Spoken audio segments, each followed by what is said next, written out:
we were like, man, we got to find some project to put a couple of these tracks on. I think Rise had 150,000 downloads from Spotify.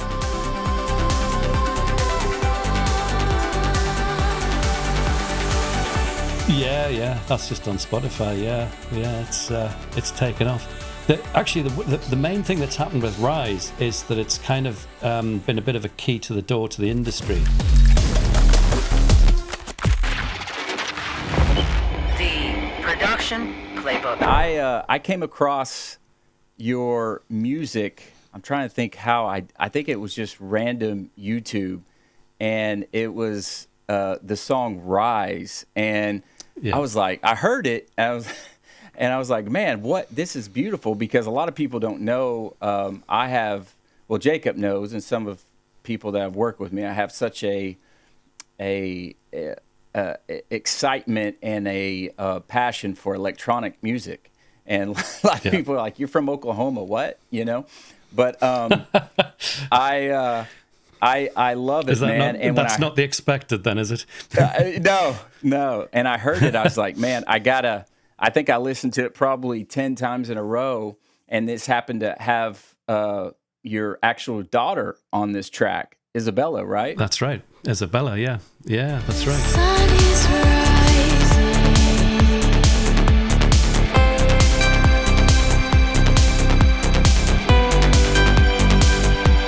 Chasing the shadows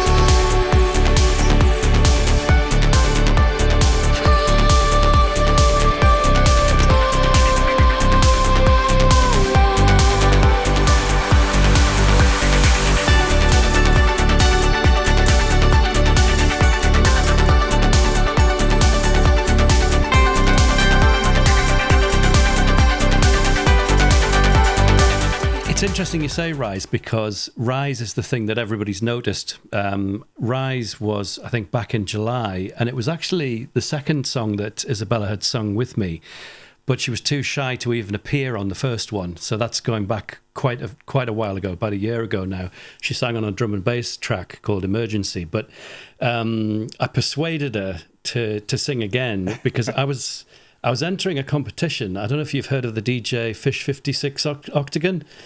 He's a UK DJ. He DJs in his living room with his house coat on and stuff, as eating Weetabix. It's one of those things. Anyway, so he was asking for pretty good. Yeah. He was asking for trance records for his new label. So I thought, well, I'll write a trance song. And originally, I wrote the song as it is, but I sang it and converted my vocals through a voice changer to a woman's voice, which sounded all right, But then I said to Isabella, it'd be much better if you actually sang it. And when she did, it just added a magic touch to it, which I absolutely loved. So that sort of spurred me on. So anyway, it didn't get anywhere in the competition for the label release. And I thought, well, I'm going to have to release it myself now. And so, I think it was July. And we released it, did a silly little video, which is just the two of us in the studio having fun. And it really got noticed. And it's the one that everybody says, oh, I saw your track Rise. So there you go. Do you have anything like behind the scenes you can go take us behind the curtain, like Rise, Euphoria, anything like that? Sure, I'll do something for you. Right, let's get into it. This is my song Rise, and it is in Ableton Live, which is the software I use to create music. And this is the project with lots of different layers, drums at the top, bass, lots of synthesizers, vocals, backing vocals, guitars, and so on. So I wrote the music and the melody and the lyrics for this.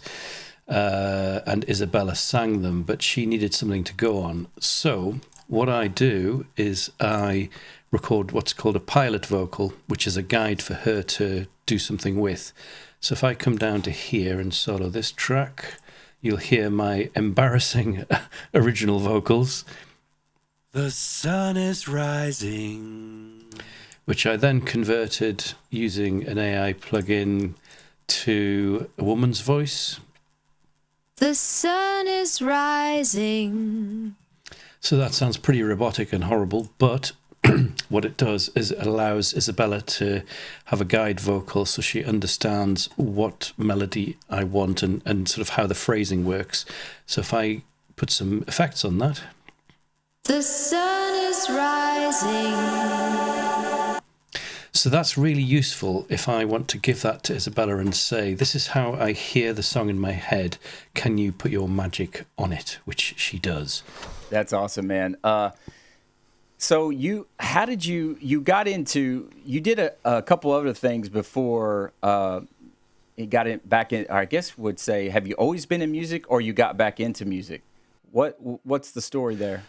Kind of, well, it's a bit of a long story, really. But I've always been into music in one way or the other, in all sorts of formats. Everything from classical, jazz, metal. You know, I went through a massive metal phase. You know, all the Iron Maiden stuff and Metallica and everything.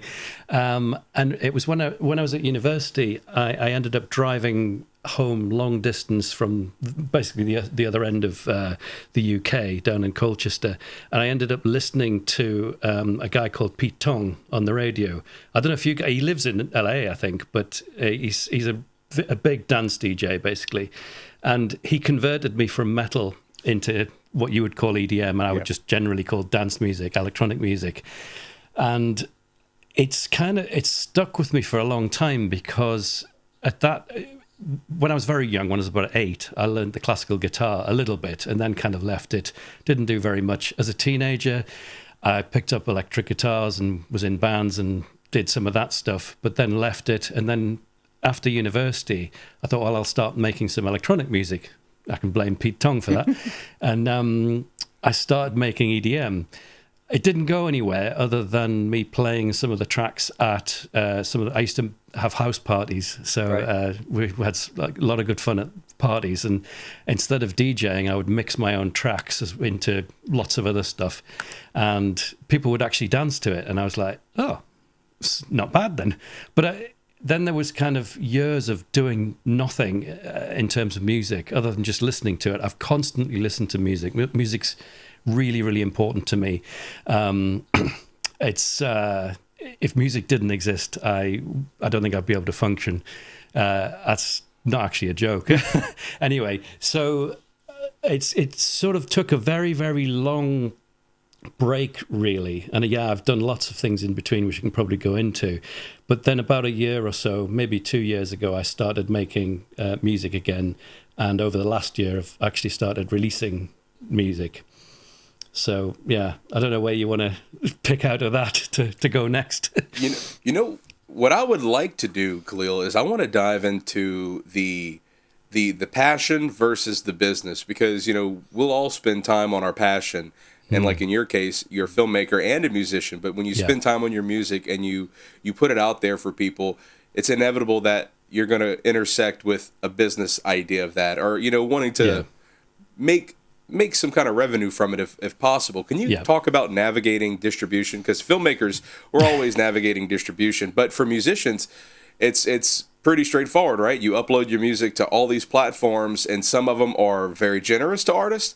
Some of them are very predatory to artists. Can you kind of talk about what it was like coming back into music, but then navigating that world too, Well, I can only talk about my experience, and until very recently, I haven't even been involved in labels. So I have actually got some remixes of Rise coming out in about a month, and that's the first time I've dealt with a label. So everything else has been just done by me.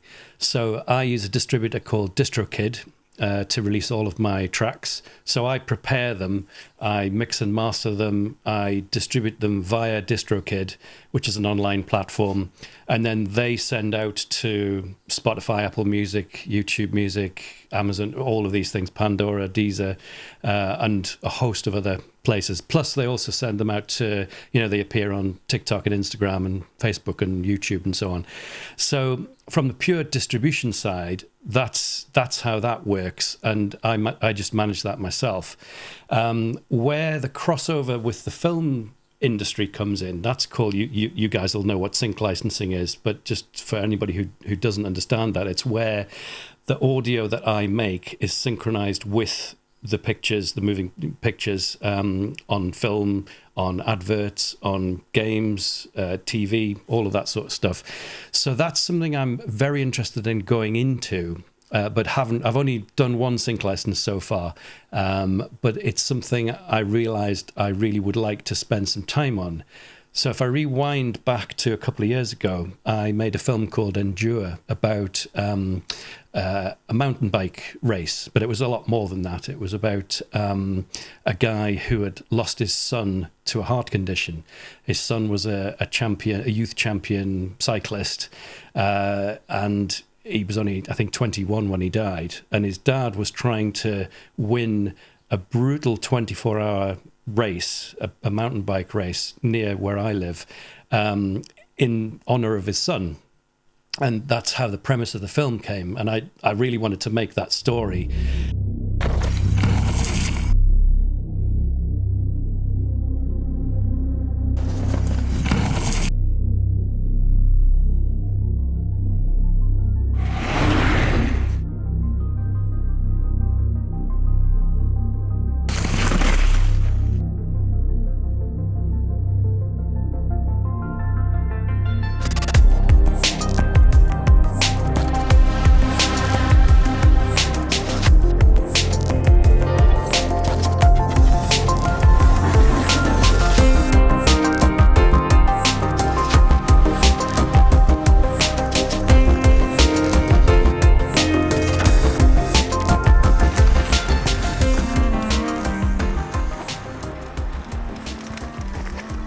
This is the story of Ben Forsyth, a talented young bike rider, British youth champion and bright light in the cycling firmament with a huge potential, who died before his time.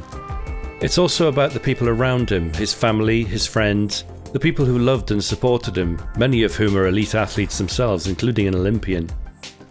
An important part of this story is about Keith, Ben's dad, an incredible athlete himself. We follow him attempting to win a tough 24-hour mountain bike race in honour of his son. I made that, and I used a lot of library music at the time, and this was going back maybe 3 years ago when I started it, and took months and months to make. By the time it got towards the end of it, a TV station called STV in Scotland wanted to take it on. So I had all this library music queued up and synchronized. It was all in the right places and everything. And I then read the small print of the library, and the small print basically said, "Oh yeah, it's royalty free as long as you have your subscription, except if it goes on TV." I'm like, oh man. So I said, well, how much would it be? And without telling you the exact sum, it was at least an order of magnitude more than I'd already spent on the film. Very low budget, super low budget, just a personal project really, which eventually got into festivals. But it was always meant to be a project that I was deeply passionate about. Anyway, so I had to rethink about, well, what am I going to do about this? There's no way I can afford to get this license for TV. So just before that, I'd started writing again with a view to possibly releasing my own stuff, but just doing it more seriously anyway. I didn't have any plans at that point of releasing actual singles, but I had some music half finished. And then when this happened, I thought, oh, I'm going to have to actually finish some of those tracks, write some new tracks. And I had about 3 weeks to do this until the release date, and rewrote all of these things, wrote new ones, and synced all of that to the entire film. So, yeah. So the title music for that one is called Water's Edge.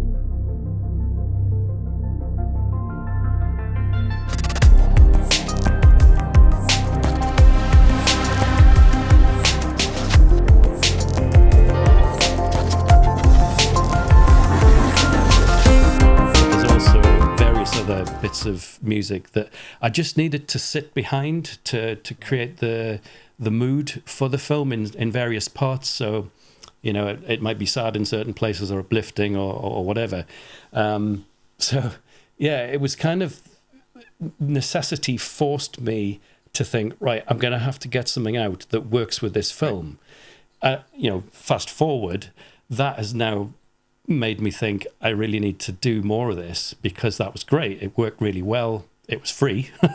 I didn't have to navigate these expensive licenses. And yeah, so, I mean, I've actually, the first film I did, the Bob Graham Round, which again was a personal project, more of a thing to just prove to myself that I could be a professional filmmaker, because I kind of wasn't at that point. And I thought, well, you've got to make a film, haven't you? So I made a documentary, and I also wrote the title music to that. But that hadn't at that point been a commercial thing. It was just like, this is my passion project. I'm making a film. Well, I'll write the title music as well.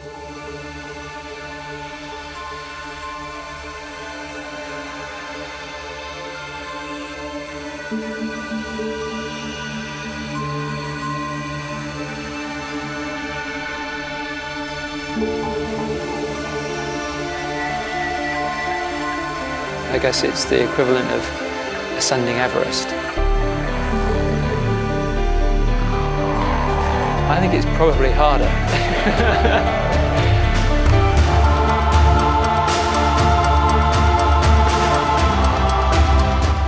Anyway, yes, that's a sort of potted history of how I got involved in music that is to be synchronized to moving images. That's awesome. So something I found out about you once we had an opportunity to connect and meet is I don't know how, would you consider yourself first and foremost a photographer / documentary filmmaker and then a musician, or vice versa? Because I saw some of your work that you sent us over, man. Beautiful photography, man. Beautiful images. Thank you. And how did that start, and how did that transition to music, or have you always done both? I guess if I think about it, I've always been into anything that's just in the creative field. So to rewind a bit further, so when I went to university, I did software engineering, computer science, and I ended up as an industrial software engineer. While I was doing that, I was doing some gigging around and whatever. But then I was kind of poached into the family business, which is an ink manufacturing business. So I did software engineering. Then I did anything that needed doing, from making the coffee to doing the accounts to everything. And in fact, when my dad died many, many years later, I ended up running the company, and I still own the company. So I kind of did that. But in 2007, I stepped back from it because it was really burning me out. And I think in terms of leading that company, that wasn't really me. So I'm much more happy taking a back seat from that. So what I did was, I'm still on the board, I'm the chairman, and I go to meetings and whatever. But I then thought, right, what am I going to do? So I spent a few months thinking, I know, I'll be a web designer. Didn't really enjoy that. But then I switched to photography, and I really, really took to that, particularly wildlife photography. I did some portraits and landscapes and cityscapes and whatever as well, but the wildlife really took off. And I started getting jobs with the RSPB, which is the Royal Society for Protection of Birds here. I got a lot of contracts with them. And it just kind of spurred me on, and I thought, oh, right, okay, must be okay at this. But if you've ever been to the UK, there isn't much big wildlife. Okay, we have deer, but that's about it. Certainly no lions or elephants or anything, none of that charismatic megafauna. So as part of being a professional photographer, I ended up running a lot of wildlife photography workshops, mainly up at the Farne Islands. So up on the northeast coast here, we have a place that Sir David Attenborough, called the Galapagos of the North, because of the massive seabird colonies. It's a real treasure trove. It's fantastic. In fact, I ended up writing a book, a guide book, and a sort of photography book about it. But the key thing there was that I was taking people up there, showing them how to use their camera settings to get the best photographs of the birds and the seals as well in the winter. And I thought, where else could I go? I know, I'll put on a safari. So I'd been on safari myself, and I thought, well, why not? And I teamed up with my friend Alan Hewitt, and we formed African Photography Safaris. So now we run photography safaris. We take clients out to Kenya and probably South Africa soon. I've been to Uganda as well, Zimbabwe, Botswana. So that's where the images I sent over that you've seen have come from. Yeah, not many buffalo here, not many lions, not many elephants in the northeast England. Not intentionally. Not right? intentionally. Although I think 10,000 years ago we had lions here, but that's certainly not recently. Backlot Supply presents formats, desk and production cart mats for filmmakers. Bring a visual guide to motion picture film formats to set. Get yours today. Visit backlotsupply.io. That's interesting, though. So you're doing some video as well when you're on these safaris, right? Yeah. So you're kind of doing a little bit of both. That actually is a very interesting thing because you're not telling a lion, like, hold still, I need to get the lighting just right. So you're kind of having to find these moments and shoot at these good times, you know? So talk a little bit about what it was like breaking into that market. Did you just show up there with some cameras and a group and say, you know, how did you make connections first? Talk about how that you developed this. Well, I suppose in terms of getting people out there, both Alan and I used to do, and Alan still does now, we do talks at photographic societies. We ended up running, not running, but judging photo competitions and that sort of thing. And people sort of knew who we were in the local area. And I guess, I'm trying to think now, it's quite a while now. We've been doing it since 2012 now. So I'm trying to remember how we got the first clients. It was probably part of a feed-in from the workshops that I used to do. So I used to do Birds of Prey in the Fine Islands, those sort of things locally. And I guess, I managed to persuade some of the people who were on those to go bigger, and more interesting. That's awesome, man. So, yeah. What are you looking like now, far as, okay, so now you have would you consider that somewhat of your day job, doing the photography and then the music? Are you inspired to be more of a musician or a photography filmmaker? I have to say, music has always been like the blood that pumps through my veins. And I don't think I really recognized that until I was probably in my mid-20s. And then I kind of forgot it. I mean, I'm 57 now, and it's a bit late to be starting a career in, releasing singles and everything. But who cares, I mean, actually, the music industry has actually changed to the point where I don't think it matters these days that, I'm a middle-aged man, with synthesizers behind me and, doing work on in Ableton. So I don't think it matters. So I think, going back to your question, I think spiritually I've kind of always been a musician. I've loved doing the photography and the filmmaking. And they are kind of separate strands of that creative passion that I have. I would say my natural place is making music, though. That's amazing. I know I roped Jacob in when I heard your track because we were like, man, we got to find some project to put a couple of these tracks on. I think Rise had 150,000 downloads from Spotify. Yeah, that's just on Spotify. Yeah, it's taken off. The main thing that's happened with Rise is that it's kind of been a bit of a key to the door to the industry, because I follow a lot of people on TikTok, and initially when I was getting into this, basically said the old thing of sending demos into people is pointless. Nobody ever listens to them. Nobody's got time, whatever. What you've got to do is sort of build up a certain critical mass, and then they'll come to you. And that's exactly what Rise did. I mean, I don't know how many singles I put out before then, but I've been going for 7 months or something with singles before then. And now that has created a sort of, can I work with you on such and such, which is absolutely perfect. I'm loving it. I've got a long list of people that I'm really, really looking forward to collaborating with. It's hard to explain where the music industry is at the minute, because I don't think it knows where it is.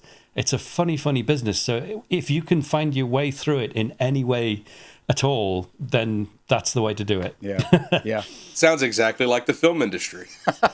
Yeah, that's fair enough. Yeah, absolutely. Yeah, exactly. Yeah. Are you having issues with AI how's that working? Because I know I'm seeing a lot of my music producers. They're really and DJs. They're really struggling with the rise of AI. You know. The rise, yeah, yeah. It's interesting you mentioned that, yeah, because I'm not seeing it yet, but I think there's a lot of interesting times, shall we put, on the horizon with that. There is a lot of AI stuff out there, and I'm particularly, it's not just me that's saying this, but a lot of independent artists, small artists in particular, are really worried. Actually, it's not even the small artists. Everybody's really worried about the sheer volume of AI songs that are being released. Yeah. And it seems like the big companies like Spotify are almost encouraging it, because I think they're like, well, you know, it's just more volume to them. It's more money, more streams. Doesn't matter to them, and that's quite worrying. So, from a personal point of view, I haven't had any issue where, for example, somebody's copied one of my tracks. But then you never know with these things. Like all the large language models, the models like Suno, which is it's essentially the same thing but for audio. Runway's the one for film. You must be experiencing things like this, and everybody's creative output is input to these things, and that's a bit worrying because you would never know whether it was or not. Right. So somebody could potentially say, will you do a song that sounds like Rise in the style of Kaleel Zibe? And it might just churn out and be something that sounds a bit like that. So I'm kind of watching it to see where it goes, because I'm utterly powerless to do anything about it. Yeah, I can shout about it, but yeah. In a way, actually, one of my songs called Shadows, I actually used a voice changer, an AI voice changer for myself, because I didn't have access to a singer. You rise like a dying star, pulling me in with your gravity. I know this is wrong. So I wrote the song, wrote the lyrics, and sang it. So I actually sang it, at least. You know, I didn't just type the words in and say, and I actually wrote the lyrics. I didn't get somebody else, didn't get AI to write it, but I used a voice changer to change it into a woman's voice, because that song, the perspective is from a woman's voice, and that worked for that. But then that's the only time I ever used AI, and I thought I was uncomfortable about that. The song's still out there, but you know, if you look it up on YouTube, it's got a thing that says, you know, this is exactly what I did. None of the rest of my music has anything to do with that. So it's kind of interesting, because some people say they don't care. And in a way, that's kind of worrying as well. It's like you're listening to music and you don't care. So I suppose to wrap that sort of thought up, this is where I'm at the minute. I think people want and need connection through music. So if I was just making AI stuff and I was just a faceless artist, or even, you know, a video generated artist, you can't go and see that person in concert. You can't go to a gig. You can't interact with them properly, you know, on social media. I make a big point of replying to everybody who comments on anything that I put out, because I love talking to people, and I'm a real person. And I think that ultimately, hopefully, that will still win through. But I think there will be a strand of AI that is that's just what people who really don't think that much about it will just consume, and that'll just be how it is. Right. So yeah, I mean, you must come across this a bit in the film. It hasn't hit me in the filmmaking industry, because I'm not doing it the same scale as you. Do you find the same thing, but within filmmaking? It happens. It comes across. We're noticing that there's creators who are electing to go, to lean into AI and kind of ride that initial wave. Even some in our market that I guess you would consider our colleagues or competitors in our market. But I think, like you said, just like there's people like musicians or, listeners that don't care if it's AI, there's also viewers that don't care if it's AI, but they're kind of like not the excited audience, right? They're the passive audience. And so I guess for us, we kind of maintain, kind of like you say, we at least try to have an integrity of like, we're not going to use AI for creative purposes. You know, we've used it for like note taking in the past, or like gathering research. But even then, you know, it's still unknown how much of that is reliable or hallucinations. I think that's the thing. You've got to be very careful, haven't you? Yeah, you have to be careful. You really do. And if you're creative, you're spinning a view of the world in your own way. So that really should be, you know, from your perspective. And I don't know. I think Nathan could probably chime in on that too. But I feel like it's prevalent. It's around us, but it's not. It's not.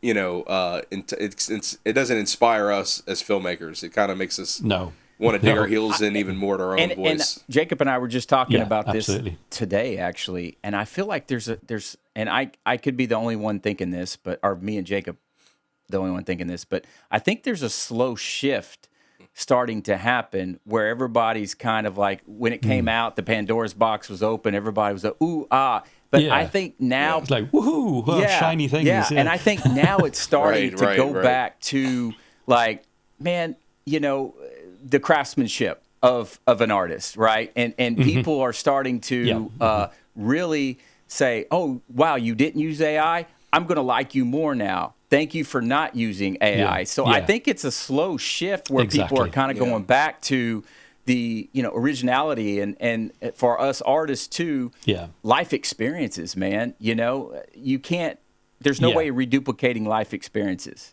and writing from that. No, right? Exactly. I think we're in the same place actually with that, definitely. You know, I think from what I see, well, there's two camps with AI. There's either people who just don't care.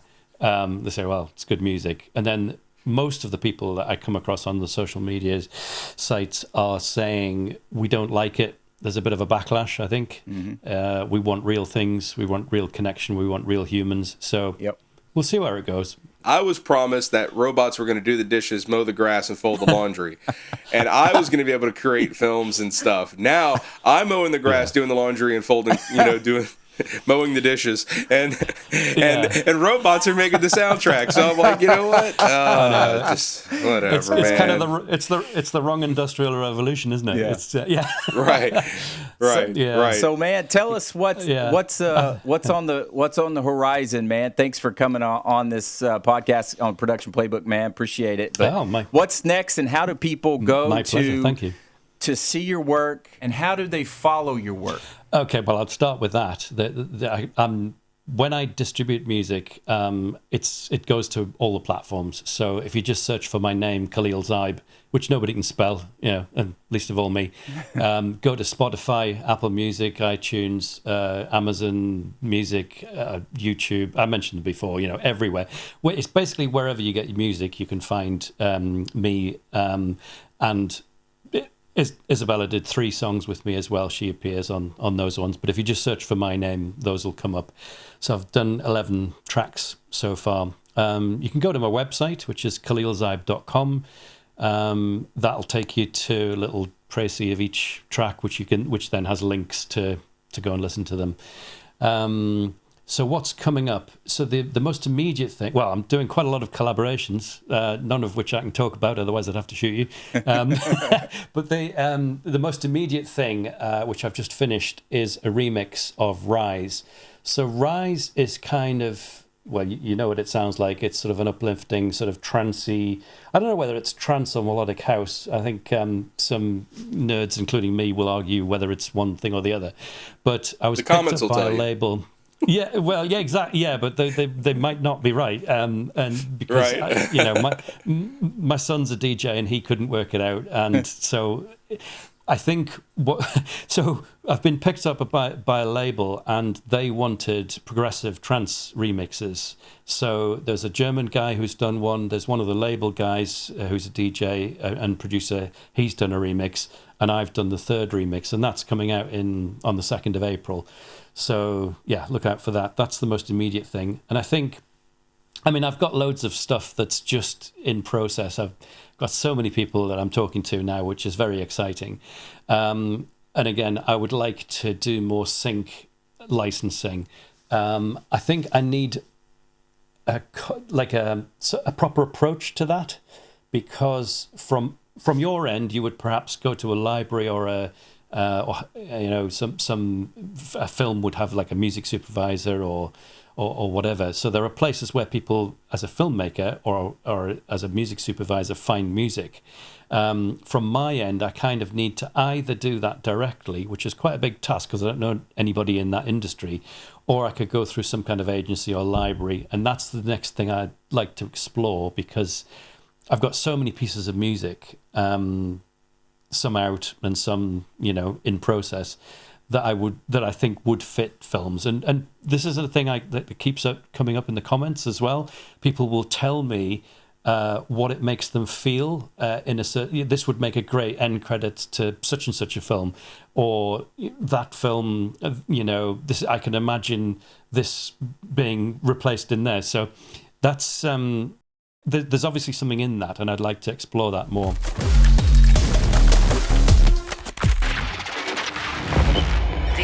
Production Playbook.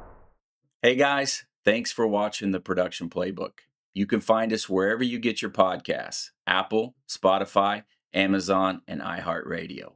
Also, check out Backlot Supply, our store for filmmakers like you, me, all of us.